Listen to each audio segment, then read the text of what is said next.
Então, nessa ação penal 506-31-30-17, depoimento do senhor ex-presidente Luiz Inácio Lula da Silva. Senhor ex-presidente, boa tarde. Boa tarde. Senhor ex-presidente, o senhor foi acusado de um crime pelo Ministério Público Federal. Na condição de acusado, pela nossa lei, o senhor tem o direito de permanecer em silêncio. Também pela nossa lei, se o senhor fizer uso desse direito, isso não lhe traz nenhum prejuízo. Mas também, senhor presidente, é a oportunidade que o senhor tem de falar no processo. O que o senhor falar vai ser considerado para o julgamento. O senhor ex-presidente prefere falar ou prefere ficar em silêncio? Doutor Moro, apesar de entender que o processo é ilegítimo e é injusto, eu pretendo falar. Perfeito. Talvez eu seja a pessoa que mais queira a verdade nesse processo. Perfeito. Senhor presidente, eu não quero aqui cansá-lo com perguntas que já foram feitas na outra oportunidade. Consta que o senhor prestou um depoimento aqui mesmo perante esse juízo em 10 de maio de 2017, na ação penal 504-6512, relativamente àquele apartamento triplex. Naquela ocasião eu lhe fiz diversas perguntas mais genéricas sobre Petrobras, sobre a administração. Eu vou aproveitar essas perguntas, não vou renovar essas perguntas, porque eu não vejo que seja necessário, já que eu posso aproveitar aquilo que o senhor disse no outro ação penal. Eu só gostaria de colocar ao senhor presidente a oportunidade, se o senhor ex-presidente gostaria de retificar alguma coisa que o senhor disse naquela oportunidade. Excelência, antes, pela ordem, eu teria uma questão de ordem a colocar a Vossa Excelência. O Ministério Público apresentou uma manifestação na data de ontem, na qual reafirma que desde o dia 22 de março de 2017 tem acesso ao sistema DROSES da Odebrecht e também tem acesso ao sistema MyWebDay, igualmente da Odebrecht. Esse material, lamentavelmente, não foi franqueado à defesa. Há inclusive aqui a notícia de que uma parte do material teria sido depositado em cartório, só que não há inclusive despacho de Vossa Excelência permitindo, franqueando acesso à defesa. De modo que a defesa está neste momento sem conhecer documentos que o Ministério Público reconhece ter a posse e faz referência na denúncia, assim como há referências ao longo de toda a instrução. Então, a defesa entende, com devido respeito, que não está sendo observada a garantia da paridade de armas. E, por isso, pede a Vossa Excelência, mais uma vez, que seja dado acesso à defesa a esse material, inclusive para permitir que a defesa esteja com o mesmo nível de informação do Ministério Público, para poder orientar os trabalhos e também para que o próprio depoente possa realizar sua autodefesa conhecendo tudo aquilo que a acusação dispõe. Então, eu pediria a Vossa Excelência que suspendesse esse ato e desse acesso à defesa a esse material, a fim de que fosse possível efetivamente o exercício do contraditório na extensão que a Constituição Federal prevê, assim como nos acordos internacionais que o Brasil se obrigou a cumprir. Então é esse pedido que eu faria a Vossa Excelência. Certo. Excelência, pela ordem, eu faria apenas uma... Excelência, antes do Ministério Público se manifestar, eu peço licença a Vossa Excelência para subscrever na íntegra as manifestações do eminente advogado, inclusive reiterar o quanto a defesa de Branislavo Contic já ponderou na audiência anterior, até para que não se alegue futura preclusão. Certo, Ministério Público. Eu faria apenas um registro, mais uma vez, como já exaustivamente dito nos autos desse processo, o sistema MyWebDay foi recebido em 8 de agosto de 2017 e encontra-se na Procuradoria-Geral para levantamento do seu conteúdo. Essa retificação que eu faria no que o senhor disse. Perfeito. Essa é uma questão, na verdade, que já foi enfrentada, doutor. Então, acho que nós podemos prosseguir com o interrogatório. De todo modo, como o juiz já colocou, até proferiu um despacho hoje no processo, será, deferindo um requerimento da defesa, será feita uma perícia sobre esses elementos e, se for necessário, depois nós podemos fazer o reinterrogatório. Mas esses elementos, assim, pelo menos na opinião do juiz, nem são assim tão relevantes para o julgamento dessa ação penal. Mas está lá a decisão. Eu lembro que a defesa já tentou suspender esse interrogatório sem sucesso perante o Tribunal Regional Federal, que também entendeu que não havia prejuízo aí a realização do interrogatório, a ausência desses elementos, que o juízo ainda não tem. Não existe nenhum depósito, ao que me consta, desse material perante esse juízo. Mas certo? perícia com acesso prévio à defesa, excelência? Porque... Não, aí eu vou remeter, doutor, pedir escusas, mas vou remeter ao despacho que eu proferi na presente data, e daí eu peço que o doutor leia e daí, eventualmente, discussões em cima disso nós podemos fazer depois. Perfeito? Então vamos prosseguir aqui. Senhor presidente, então só para deixar claro, eu vou utilizar aquele depoimento que o senhor prestou anteriormente, certo? E o senhor mencionou agora que o senhor não teria nenhuma retificação a fazer em relação àquilo. Não, então. Perfeito. Então vou fazer mais perguntas mais específicas aqui relativas ao objeto dessa acusação apenas. Se bem que eu deveria mudar tudo, né? Porque o senhor me acusou. Não, eu não acusei, não acusei. Queria fazer um novo depoimento. Tá certo. Senhor presidente, objetivamente, algumas questões são um tanto quanto óbvias, mas o senhor pode confirmar, o senhor reside nesse apartamento 122, bloco 1, Avenida Francisco Preste Maia, edifício Green Hill, em São Bernardo do Campo? Desde 98. Perfeito. O senhor é proprietário desse imóvel? Sou proprietário desse imóvel. O senhor, ex-presidente, pode confirmar se também ocupa o apartamento vizinho, o 121, desse mesmo edifício Green Hill? Ocupo. O senhor... Desde 2000. Acho que desde 98. Perfeito. O senhor, ex-presidente, pode informar que título o senhor ocupa Aluguel. esse... consta aqui no processo, no evento 44, no processo conexo 504-2689, um contrato de locação de 1/2/2011, que teria sido celebrado entre o senhor Glauco da Costa Marques e a senhora, a sua esposa. Eu posso lhe mostrar aqui esse documento, se for necessário, mas acredito que o senhor, ex-presidente, tem conhecimento dele. O senhor ex-presidente pode informar se conhece o senhor Glauco da Costa Marques e explicar sua relação com ele, Mas se eu não tenho existente? relação com o Glauco. Segundo ele disse, eu não me lembro, eu conheci ele em 2002, por ocasião da gravação de um programa de televisão do PT para a campanha presidencial daquela época. Ele disse que estava lá. Eu não o conhecia porque tinha gente da produtora, tinha gente da Fazenda e tinha o pessoal do PT lá do estado do Mato Grosso. Eu ouvi ele dizer que ele me conheceu lá, eu não sabia. Depois ele disse que me conheceu 2 vezes num jantar na casa do Zé Carlos Bunlai. Eu também não me lembro, porque não era um jantar entre eu e ele, era um jantar entre centenas de pessoas na casa do Zé Carlos Bunlai. Depois ele disse também que me encontrou no aniversário do meu filho, ou no aniversário meu, lá em São Bernardo do Campo. É possível que seja verdade, mas eu não lembro. Certo. O senhor participou da celebração desse contrato de locação? Não participei. O senhor deve perceber, o primeiro contrato foi feito com base em manter a segurança, porque eu era candidato a presidente em 98. Depois continuou o contrato porque eu fui candidato e fui eleito presidente em 2002.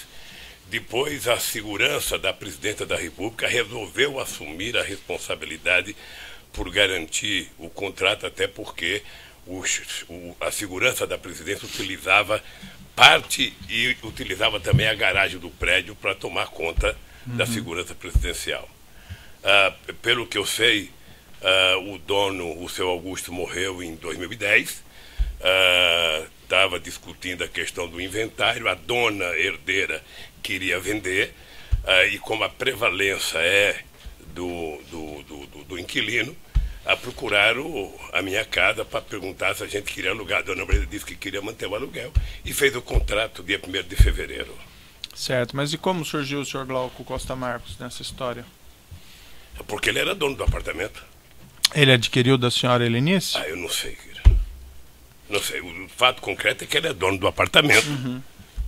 O senhor ex-presidente ocupa esse imóvel assim, com qual finalidade? O que existe lá? A finalidade é fazer segurança, fazer reuniões políticas para não ocupar o meu apartamento. Mas o apartamento onde morava eu e minha família, a gente não queria ocupar. Perfeito. Esse apartamento ele é ocupado pelos seguranças que lhe dão proteção ou pelo senhor ex-presidente diretamente? Agora ele é um apartamento que está lá à minha disposição. Perfeito. E o senhor ex-presidente faz reuniões ali? Se permitirem que eu seja candidato em 2018, ele voltará a ter uma função política muito forte. Certo. Consta aqui no processo o que, pelo menos segundo o Ministério Público, o senhor Glauco Costa Marques adquiriu esse apartamento em agosto e setembro de 2010. Pagamento, escritura pública dessa senhora Helenice Silva Campos. O senhor ex-presidente acompanhou essa aquisição? Não acompanhei. Eu só tinha relação de amizade com o seu Augusto, porque segundo informação do prédio, o seu Augusto era um homem muito duro, era um senhor português que não tinha relações muito boas com todo o conjunto. E eu nunca conheci a mulher dele, eu conheci ele só. Consta a afirmação do Ministério Público que o senhor Roberto Teixeira e o senhor José Carlos Costa Marques Bunlai teriam participado dessa aquisição ou dessa venda da senhora Helenice para o senhor Glauco Costa Marques. Eu não sei se participaram, mas o Roberto Teixeira, todo mundo sabe, é meu advogado. Uhum. Mas o senhor não ficou sabendo disso na época, em 2010? Não, talvez não, porque como eu era presidente da República e estava muito lá em Brasília, e a minha mulher vinha mais para São Paulo para cuidar dos filhos, para ver a casa, possivelmente é por isso que só ela assinou o contrato em fevereiro. Porque a minha ausência era constante e o contrato foi assinado pela minha mulher e pelo representante da dona do apartamento. Perfeito. O senhor ex-presidente solicitou de alguma forma ao senhor José Carlos Bunlai ou ao senhor Roberto Teixeira que, vamos dizer, adquirissem esse apartamento? Não? Eu acho que foi quase que uma lógica sequencial de uma coisa que vinha acontecendo desde 1998. Uhum. Era manter o apartamento em função da mesma visão de que, por eu ser uma figura, sabe, de projeção nacional, era preciso que aquele apartamento não fosse ocupado por um terceiro, porque tinha muita facilidade de ver o apartamento que eu moro. Inclusive tem uma mesma laje, que se alguém subir na laje vai ver o meu apartamento. Mas quando houve o falecimento do senhor Augusto, então, e esse imóvel, não sei se foi posto à venda ou não, o senhor chegou a externar alguma preocupação nesse sentido, de que o imóvel fosse adquirido por um conhecido? Não, porque não chegou a mim a morte de seu Augusto. Ou seja, o que chegou a mim foi que comunicaram a segurança da presidência da República, eu não sei se o general Gonçalves já prestou depoimento, mas chegou a segurança da presidência da República de que o apartamento ia ser vendido e a preferência era para quem morava lá. E aí houve recusa dessa preferência? E aí houve recusa para comprar porque eu não tinha interesse em comprar. Aliás, a dona Marisa brigou comigo a vida inteira para mudar desse apartamento, porque ela queria mudar para São Paulo. E quando o senhor ex-presidente ficou a par que esse imóvel havia sido adquirido pelo senhor Glauco Costa Marques? Eu fiquei a par quando foi feito o contrato com a dona Marisa. Quando veio a proposta de alugar, disseram que o Glauco tinha comprado o apartamento e o Glauco estava disposto a alugar. Quando lhe informaram isso, o senhor relacionou o senhor Glauco ao senhor Bunlai, ao parentesco? Não, eu sei que eles são parentes, mas não tinha nenhuma relação. O senhor chegou a conversar com o senhor Glauco Costa Marques a respeito desse contrato, dessa locação? Não. E o senhor ex-presidente mencionou então essa locação em fevereiro de 2011, esse contrato entre o senhor Glauco e a senhora, a sua esposa. O senhor ex-presidente, salvo engano, me disse que não participou dessa negociação e dessa celebração. Não participei. O senhor ex-presidente sabe explicar como foi pago o aluguel desse imóvel a partir de fevereiro de 2011? Deixa eu lhe dizer uma coisa, doutor Moro. Eu já disse em outro depoimento, eu casei em 1974. Em 1975 eu virei presidente do sindicato. E aí eu comecei a viajar muito o Brasil. Eu odiava saber que uma mulher tinha que levantar todo dia e pedir R$10 para o marido para ir na feira para eu comprar uma coisa. Então eu abri, em outubro de 1975, uma conta conjunta com a dona Marisa, para deixar a dona Marisa administrar as questões da casa. Eu penso que eu fiquei próximo de 30 anos sem assinar um cheque na minha vida, porque a dona Marisa, primeiro, era muito séria no trato do dinheiro, era muito econômica, eu nunca tive medo de deixar um cartão de crédito com ela, porque eu tinha consciência que a dona Marisa não gastaria nada que fosse essencial, e a dona Marisa ficou com a responsabilidade de fazer o contrato e de acertar aluguel, condomínio, IPTU e outras coisas da casa. Era tudo ela que fazia. Então, o senhor ex-presidente não tem conhecimento de como era feito esses pagamentos? Não, pagava no banco, pagava, sabe? Eu não tenho noção como era feito, mas devia ter pagado no banco. O senhor Glauco da Costa Marques foi ouvido aqui em juízo, declarou que somente passou a receber o pagamento do aluguel do imóvel a partir do final de 2015, logo após a prisão do senhor José Carlos Bunlai. Essa é a afirmação dele. O senhor ex-presidente tinha conhecimento disso? Não tinha conhecimento e fiquei surpreso com o depoimento dele, porque nunca chegou a mim qualquer reclamação de que não estava se pagando aluguel. Porque ele declarava no imposto de renda dele que pagava aluguel, e eu declarava no meu imposto de renda, que a dona Marisa mandava para o procurador, o pagamento do aluguel. Então, para mim, nunca chegou. Chegou, acho que a dona Marisa já estava doente, chegou uma carta para mim, uma carta em nome da dona Marisa, pedindo para que o pagamento fosse efetuado no Banco do Brasil. Mesmo nessa carta não se fala de atraso, não se queixa de atraso. Então, para mim estava tudo normal, a não ser que alguém falou para o seu Glauco: olha, você não precisa receber aluguel que o Papa vai pagar, porque não tem outra explicação. Mas alguém falou isso? Não sei, eu estou insinuando aqui. O senhor ex-presidente tem os comprovantes de pagamento desse aluguel entre esse período de 2011 ao final de 2015? Deve ter, querido, deve ter. Eu, se for... O senhor ex-presidente apresentou isso aos seus advogados? Se for mexer na arca, sabe, do baú que está lá em casa, eu posso achar esse documento. Mas isso deve estar no meu imposto de renda. Deve estar no meu imposto de renda. O senhor ex-presidente sabe se, por exemplo, foram feitos depósitos bancários entre 2011 e 2015, esses aluguéis? Foram feitos depósitos bancários, não sei como, mas foi feito, foi pagamento. Não, princípio, os seus advogados não apresentaram esses depósitos até o momento. O senhor ex-presidente tem porque conhecimento? Certamente eles não sabiam que não estava sendo pago, ou seja, depois que o Glauco falou, porque o dado concreto é que, na minha cabeça, até hoje o aluguel estava sendo pago normalmente. Porque nunca houve uma reclamação de que não estava sendo pago. E por que a dona Marisa iria alugar um apartamento para a gente ficar como estava desde 98 e não ia pagar? Qual é a lógica? O senhor ex-presidente tem recibos do pagamento desses aluguéis? Deve ter recibo. Deve ter. Posso procurar o contador e saber se tem recibo. Salvo engano do juízo, esses recibos não foram apresentados ainda. O senhor ex-presidente sabe o motivo? É isso, eu não sei. Nem sei se já foi pedido para os advogados apresentar. Essa acusação contra o senhor foi formulada no final do ano passado, também recebida no final do ano passado. Desde então não foi possível levantar isso aí?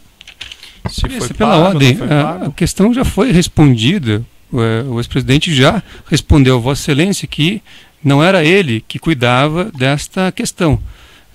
Então já foi respondida. Vossa Excelência insiste numa pergunta, aparentemente para tentar obter uma mudança do fato real que já foi explicado aqui pelo depoente. E mais importante, doutor Moro, eu acabei de dizer para o senhor que nunca o seu Glauco disse em algum momento para mim ou para a dona Marisa que estava atrasado. Pelo menos eu nunca soube, só fiquei sabendo no depoimento dele aqui, sabe, que ele não tinha recebido aluguel até 2015.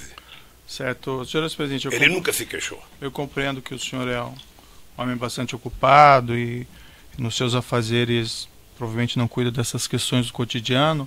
Mas, por exemplo, depois de formulada essa acusação no final do ano passado, não foi possível levantar isso com as pessoas ao seu redor? Como isso foi pago, ou se não foi pago, ou foi pago?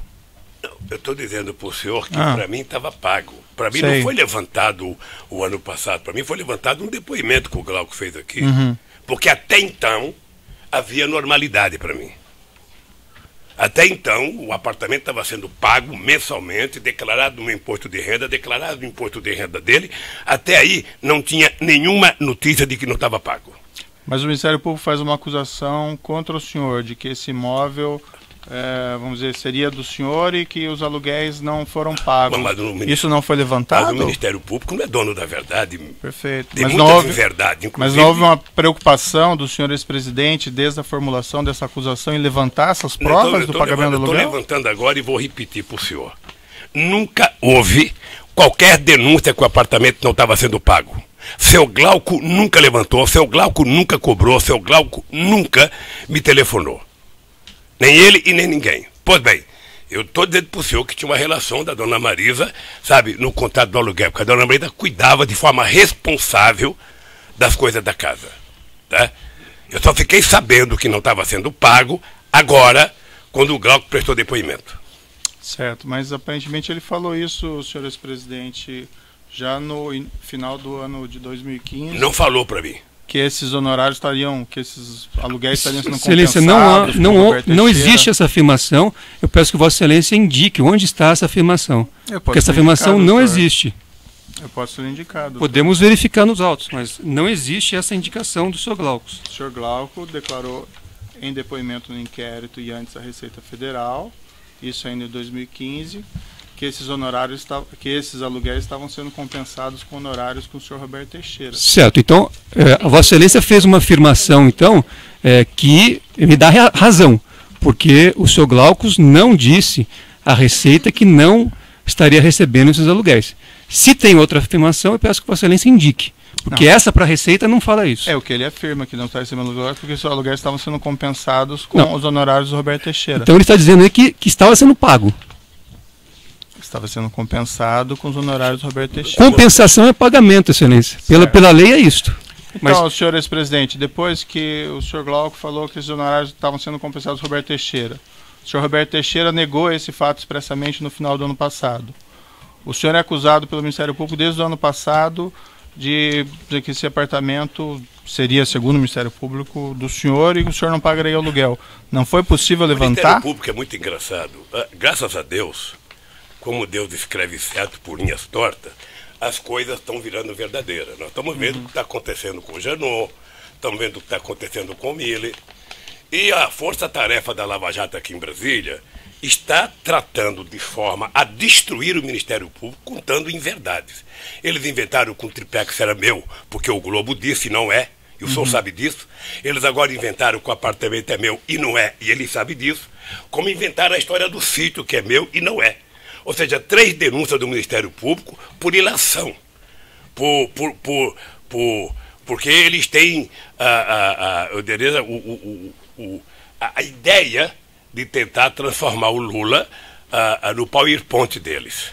E eu poderia ficar zangado, nervoso, mas eu quero enfrentar o Ministério Público, sobretudo a Força Tarefa, para provar minha inocência. Eu só espero que eles tenham a grandeza de um dia pedir desculpa. Eu não sei se o senhor Miller vai pedir desculpa com a palhaçada que foi feita em Brasília, com o Joesley, e que agora está sendo desmontado. Eu, por exemplo, vi o Ministério Público me incluir na denúncia do Delcídio.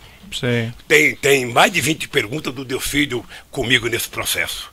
E o Delcídio é um mentiroso, descarado, que foi solto num pacto entre o Miller e a Globo para fazer denúncia contra mim. Então, eu só quero repetir para o senhor com todas as letras. Se essa moça vai escrever, eu não sei. É o seguinte: eu nunca recebi do seu Glauco nenhuma denúncia que não estava sendo pago aluguel. Ponto final. Certo. O único dia que eu ouvi dizer que não estava sendo pago aluguel foi no depoimento que ele fez aqui a semana passada. Então eu presumo que o senhor vai conseguir levantar então os comprovantes desses pagamentos? Eu presumo que eu vou pagar esse dever para ele. Presumo que se não foi pago, eu vou pagar. É só isso. Então o senhor não sabe dizer se foi pago ou não pago, o senhor não tem certeza? Na minha convicção, estava sendo pago, porque nunca houve da parte do seu Glauco, para mim, um comunicado de que não estava sendo pago. Certo. Então, senhor... E ele declarava no imposto de renda dele e declarava no meu. Então, senhor presidente, o senhor reclama dessas acusações de injustas, mas eu recomendaria ao senhor, nesse caso, se foram pagos esses aluguéis, que o senhor providenciasse a juntada desses comprovantes. Ainda o processo ainda tem o seu período. Excelência, se não mudou ainda o modelo, cabe à acusação fazer a prova da culpa e não ao acusado fazer a prova da inocência. Então, auxiliando as orientações de Vossa Excelência, eu agradeço as orientações de Vossa Excelência, mas eu prefiro o sistema constitucional.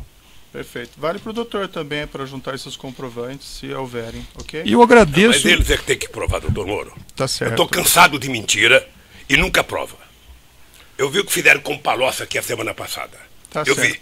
Mas nós vamos, nós vamos chegar lá, senhores presidentes. Senhores presidentes, sabe informar se esse contrato de locação foi aditado, se foi reajustado os valores? Não sei, querido, não sei. Outra parte da acusação, senhores presidentes, aqui segundo o Ministério Público, o Grupo Odebrecht teria adquirido um prédio na rua Haberbeck Brandão 178, bairro Indianópolis, para instalação e implantação do Instituto Lula ou de alguma instalação do interesse do senhor ex-presidente. Eu vou fazer perguntas agora a respeito desse ponto. Consta aqui no processo que esse prédio foi adquirido pela empresa DAG Construtora em 29 de nove de 2010, de uma empresa chamada ASA, Agência Sul-Americana. Consta também que antes os direitos de aquisição foram adquiridos pela DAG do senhor Glauco de Costa Marques, esse mesmo que seria proprietário desse imóvel, desse apartamento. O senhor ex-presidente acompanhou esses fatos, essa aquisição específica? Não, doutor, eu vou apenas repetir uma coisa aqui, para ficar bem claro, que é o seguinte. Quando o procurador Dallagnol apresentou ano passado uma peça de ficção num PowerPoint que se transformou a nave-mãe dos processos contra mim e contaram uma inverdade deslavada e se submeter à imprensa para poder continuar contando inverdade e a imprensa tentar transformar em verdade, inventaram também essa história, sabe, desse prédio. E eu vou lhe dizer com todas as letras, sabe, quando é que eu fiquei sabendo desse prédio. A única pessoa que falou comigo desse prédio foi o presidente do instituto chamado Paulo Okamoto. Nós já tínhamos visitado outros prédios para alugar ou para pegar oferta de compra. Tínhamos visitado um prédio do Correio, tínhamos visitado um prédio de uma escola que tinha lá, perto do Ipiranga, tínhamos visitado uma espécie de castelinho que tem naquelas coisas velhas do Ipiranga, que até era um precinho barato, porque aquilo está tombado. Aí o Paulo falou, olha, estão oferecendo para comprar um prédio que me parece que era um antigo shopping, não sei. Aí eu fui uma única vez, e cheguei lá, a primeira coisa que eu disse é o seguinte, não interessa, é inadequado, isso aqui não é uma zona que pode frequentar muita gente, nós vamos procurar outro lugar. E fomos ao CACAB, pedimos o CACAB para mandar um projeto de lei, o CACAB mandou, nos deram um terreno na Cracolândia, que o Ministério Público, como é corroborador comigo, entrou com um pedido para impedir que eu recebesse o terreno. É isso. Essa é a minha história com relação ao prédio. Voltando ao prédio, o senhor ex-presidente se recorda quando foi aproximadamente essa visita? Eu acho que foi em junho ou julho de 2011. O senhor ex-presidente se recorda, não de todos, mas algumas pessoas que lhe acompanharam nessa ocasião? Olha, eu sei que o Paulo Okamoto, eu sei que minha mulher, eu sei que a diretora do Instituto, a Clara Ante, que já prestou depoimento. Eu acho que o arquiteto. Acho que foi isso. E quanto tempo essa visita foi feita após a primeira informação que o senhor recebeu do senhor Paulo Okamoto? Eu acho que eu demorei um tempo para ir, acho que eu demorei dias, acho que um mês mais ou menos para ir. E qual foi o relato que o senhor Paulo Okamoto fez ao senhor ex-presidente na ocasião? Que tinha um terreno sendo oferecido para compra, sabe, se a gente queria ver se ia comprar um terreno ou não. Sabe, você ia ver o terreno, como fui ver os outros terrenos. Se você tivesse um prédio em condição de alugar, você alugaria. E se você não tivesse, você então iria discutir, sabe, como fazer uma campanha de finanças para comprar o terreno. Essa ocasião que o senhor Paulo Okamoto relatou esses fatos ao senhor, havia outras pessoas presentes ou foi o contato por telefone? Como foi? Não, o Paulo falou porque eu vou no instituto. Havia outras pessoas nessa reunião, se é que o senhor ex-presidente se recorda? O senhor ex-presidente havia recebido, antes desse contato, algum documento relativo a esse mesmo prédio? O senhor ex-presidente havia recebido algum projeto arquitetônico relativo a esse mesmo prédio? Não. E o senhor ex-presidente relatou que entendeu que o prédio era inadequado. Pode explicar melhor as razões? O senhor ex-presidente mencionou, mas... Não, primeiro... Só um minutinho, ex-presidente. Pelo tamanho do áudio eu vou interromper e nós retomamos com a sua resposta.